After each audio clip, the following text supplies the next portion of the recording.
Hey guys, Frosty Knives here, back with another book review. First book review of the new year.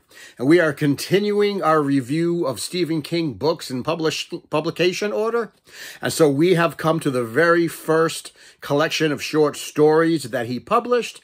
A book that I have not read in a very long time. And a book that I have never yet reviewed on my channel. And that book is Night Shift. His first collection of short stories, all of the short stories that he wrote prior to Carrie that were published in men's magazines and Cavalier and Adam and Varied Penthouse, Playboy and all that. All of those stories wound up in two collections, Night Shift and Skeleton Crew. We are reviewing Night Shift today. Look at that old school cover right there. Includes trucks, the basis for Maximum Overdrive. There.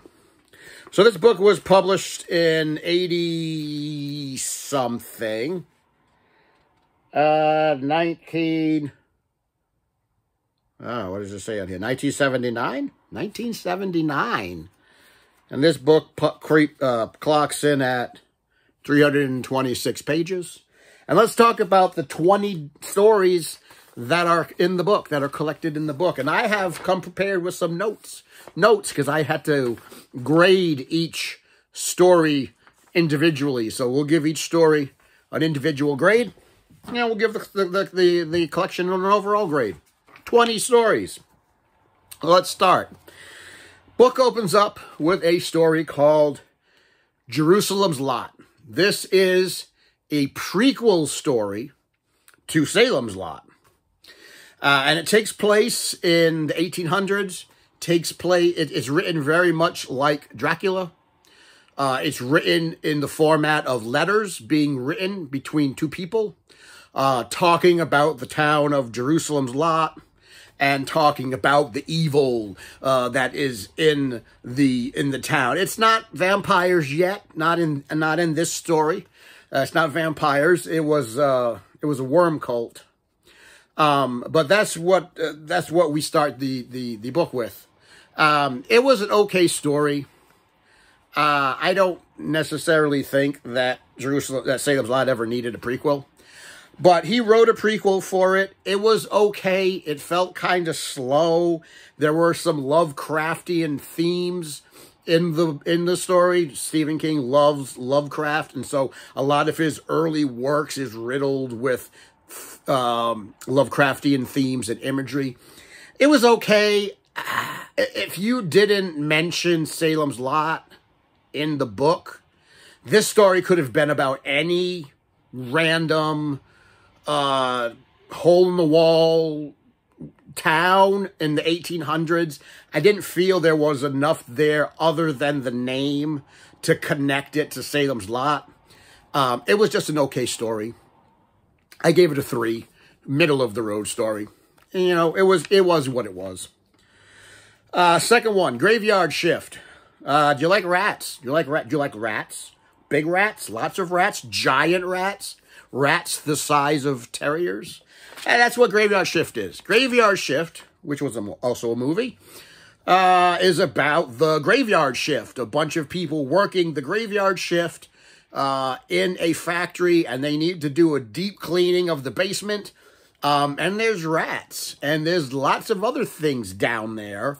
And so we have like a straight horror story about the graveyard shift and about rats. I liked it. I did like it. Thought it was really well done. Just a straight run-of-the-mill, just a straight horror. Really good. I gave it a 4. Third story was Night Surf. Night Surf is a short story about The Stand. It is a slice of life about The Stand. It takes place during the beginning of The Stand, where Captain Trips is running wild across the country and killing people en masse. And it's basically about 4 kids at night on a beach waiting to die and wondering if, they're the last people left on the planet. It was okay. And, you know, it didn't work for me as a standalone story, you know. Maybe this is something that could have been folded into the novel. If not the original publication of the novel, then maybe the revised edition of the novel. I don't think it really stood well as a story because nothing really happened. There are kids on the beach having sex and Captain Trips as they're watching the night surf. It was what it was. I gave it a 2. I didn't really, it's just, there's not much to it. It's a ho-hum story. Next one, number 4, I Am the Doorway. I really liked I Am the Doorway, and I Am the Doorway proves that on the small scale, Stephen King can write science fiction, and write science fiction well on the small scale. It was really good. It was a science fiction horror story. It was about 2 people, a group of astronauts who went on a deep space mission to Venus, do some exploration of Venus, came back, and one of the astronauts came back and picked something up, presumably in the atmosphere of Venus, and came back, and then just weird shit started happening to him. I Am the Doorway, right there, on the cover. Eyeballs popping out all over the guy. I thought it was well done. I really, really enjoyed it. A couple of things that got me about the book, because these stories were written in the 70s, mid to late 70s. A couple of things I noted about I Am the Doorway is, one, that Stephen King thought that by 1980 we were going to have a deep space program. And not just a deep space program, but that we were going to have like a deep space program, like Mars and Venus and Mercury, that we were going to be manning rockets to Venus. He had some lofty ideals back then, and the other thing that got me kind of made me chuckle was he thought back then that a round trip from Earth to Venus would only take a month. I don't think it only takes a month to get from Venus to here. So just a couple of little things that made me chuckle, but otherwise, I really enjoyed I Am the Doorway, and I'm super surprised that it's not a movie. So if anybody out there, you know, make I Am the Doorway a movie, I think it would be a decent movie. I think it would be pretty good. I gave that one a 5. Really good story. Really well written.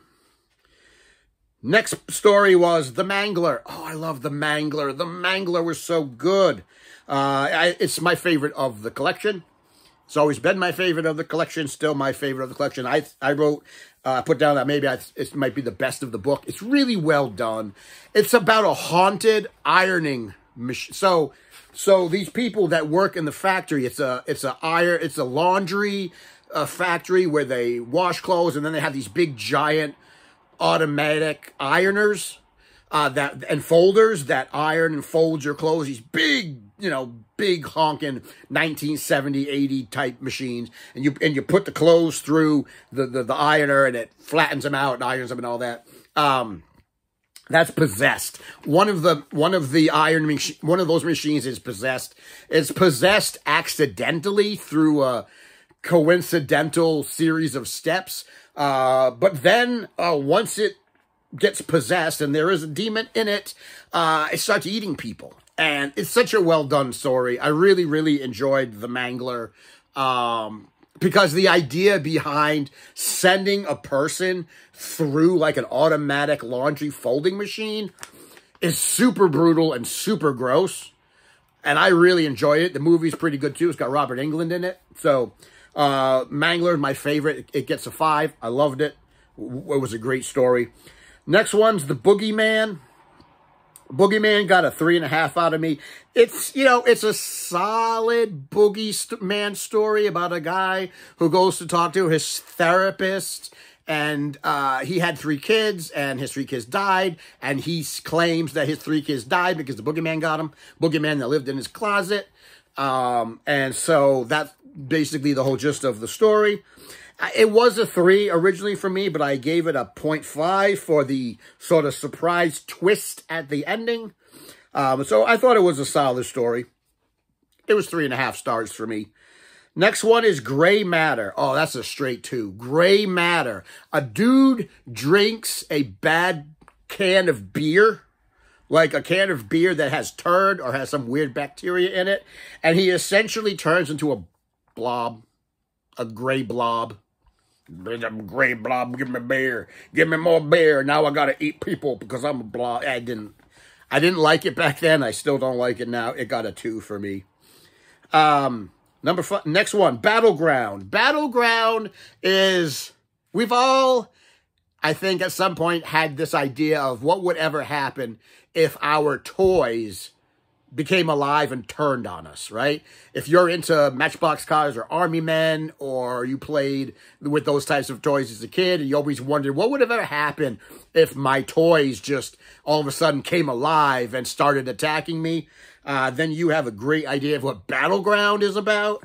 It's a wonderful story, has a great, great ending. I'm not going to spoil it for you. Ending is fantastic. I gave it a 5. That was a good one. Next one is Trucks, which is the basis for Maximum Overdrive. I gave that one a 4. It's not really like Maximum Overdrive. It's not as cartoony as Maximum Overdrive was. Trucks is more of a straightforward, darker movie about trucks, all types of trucks, big rigs, pickup trucks, bulldozers, all kinds of trucks coming alive and holding humanity hostage. So if you're expecting what you saw in Maximum Overdrive, you won't get it. You're just going to get a sort of a toned down, darker version of that. And for what it was, I thought it was decent, so a 4. The next one is Sometimes They Come Back. Again, that is a good story. Also a movie. I gave it a 4. Quickly, the main character had a brother, and when they were younger, the brother was murdered by a gang of kids. And then then he grows up and becomes a teacher. And then all of a sudden, the kids that had murdered his brother, like 30 years later or 20 years later, come back and come after him. But they're still the same age as they were back then. So it's sort of a, they've come back from the dead kind of story. It was well done. There was, I think, maybe a little more explanation of why the boys came back in the book than there was in the movie. But I thought it was a good story. I gave it a 4. Next one is Strawberry Spring. Strawberry Spring. It's about a serial killer named Spring Hill Jack. That's all I'm going to say about that. It's a short story about a serial killer named Spring Hill Jack who only kills during the strawberry spring when the fog comes out. It wasn't bad. 3.5 stars for that one. If you like serial killers, just a pretty straightforward serial killer story. Next one up is The Ledge. The Ledge. This is my second favorite one out of the book. I gave it a 5. It's a hard crime novel about a gangster who catches a man cheating with his wife.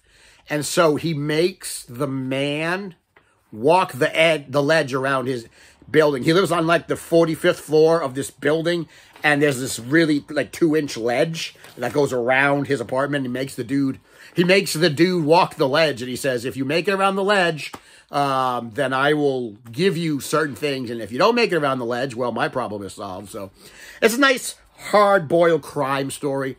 I really liked it. That was a 5. The next one that is up here is a short story that nobody talks about. This is The Lawnmower Man.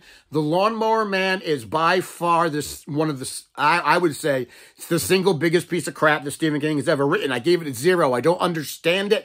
I do understand it, but it's stupid.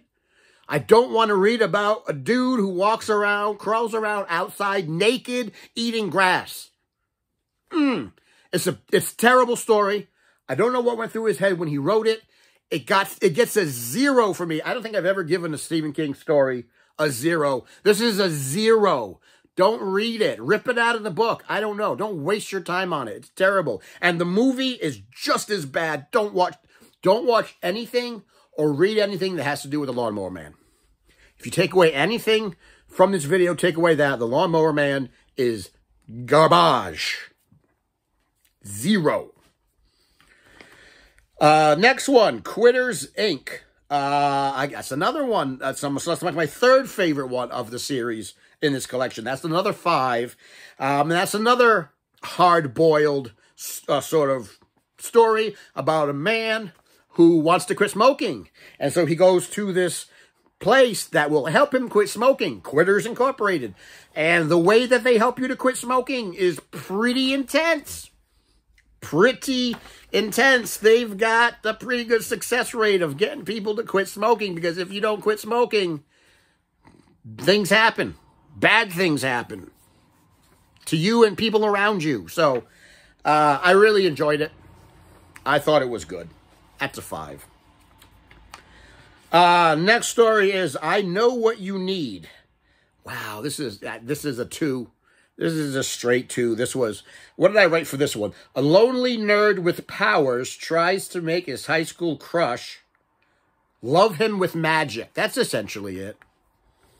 That's essentially what it's about. It's not good. It's really not. There's a reason I don't remember it. Some of the ones that are terrible that I've rated low on this list are ones I don't remember. And there's a reason why I don't remember that one, because it wasn't memorable and it wasn't good. So you can skip that one.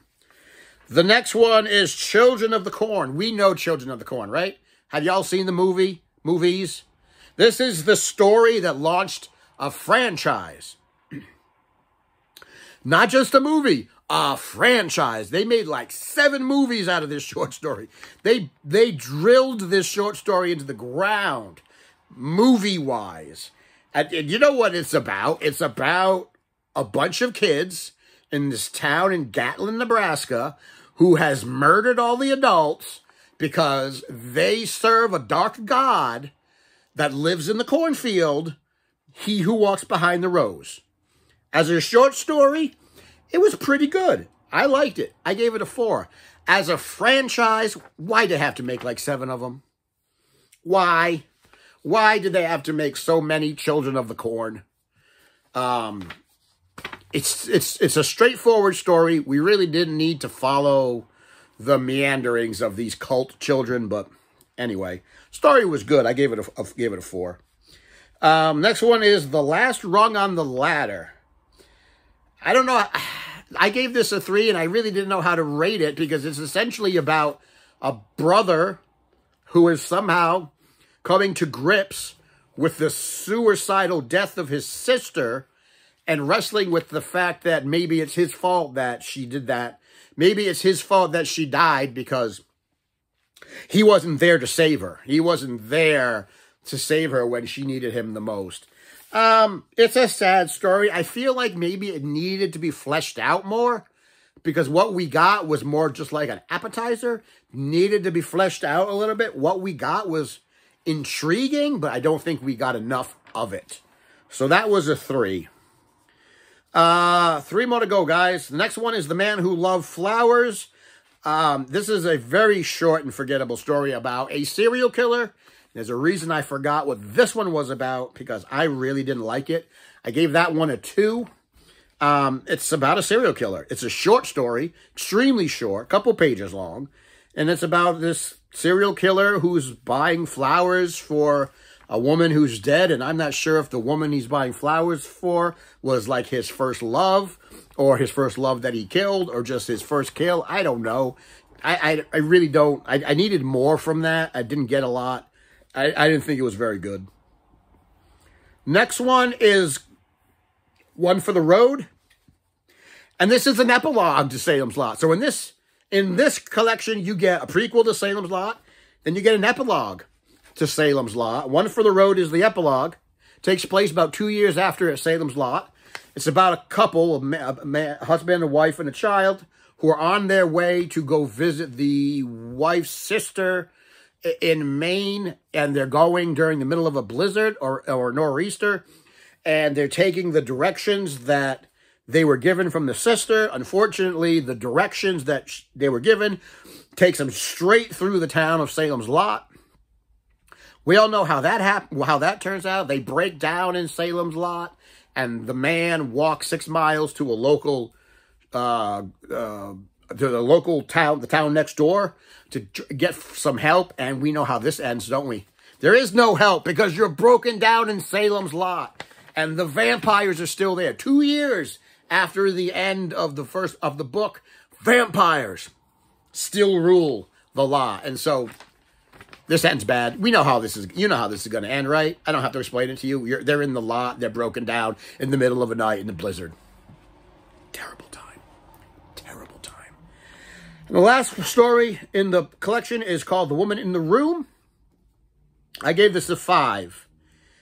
Because this hits a little differently now at my age, having gone through this exact scenario a couple of times in my life, than it did when I was a teenager.